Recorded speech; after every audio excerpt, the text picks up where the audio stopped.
Umar ibn al-Khattab radiallahu anhu. Can anyone tell me how he passed away? He was stabbed while he was leading the prayer. Alright, he was stabbed while he was leading the prayer. The narration goes on to tell us that Umar radiallahu anhu has this big open wound. He has literally a hole in his stomach. And he's lying there and he's bleeding out and he's fading in and out of consciousness. And then while he's in that state and in that condition, he hears the call, the adhan for prayer. And he starts getting up. Everyone around him is like, oh, wait a second, where do you think you're going?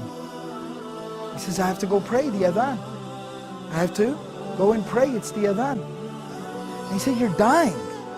You have a hole in your stomach. What do you mean you're going to go pray? And he says that, I remember the Prophet ﷺ telling me that there's no deen for the one who doesn't pray.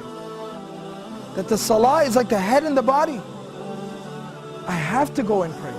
This was the commitment that these people had to prayer. As long as I'm alive, salah is something I do. That's the commitment, the connection that they had with prayer. So this is from Surah Maryam, Surah number 19, ayah number 31. My Lord has firmly commanded me to pray and to give charity or to purify myself as long as I am alive. Ma dumtu hayyan, as long as I remain alive. This is a statement of Isa alayhi salam. This is a very powerful reminder about our approach to prayer and how we approach prayer and how we perceive and think and how we implement prayer in our lives. You see, we're supposed to pray, it's saying, as long as I am alive. Till my last breath, I am committed to salah, to prayer. Now what does that exactly mean?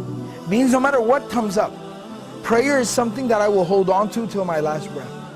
I will concern myself with till death. And the Prophet ﷺ demonstrated this. He lived this. Now this isn't just theory, this isn't something just fancy to say. It's not just a fancy slogan. The Prophet ﷺ lived it. You know, about a week before the passing of the Prophet ﷺ, he fell very ill. He became ill. And the Prophet ﷺ was incapable of standing up and even walking on his own very soon after. So the Prophet ﷺ, what he did, Prophet ﷺ would send for two Sahaba. They would come to his home and they would carry him. He'd put his arms around their shoulders and they would literally carry him to the prayer like this. But he'd still go for prayer in this condition. He'd still go to pray like this. Teaching us, prayer is something we do till our last breath.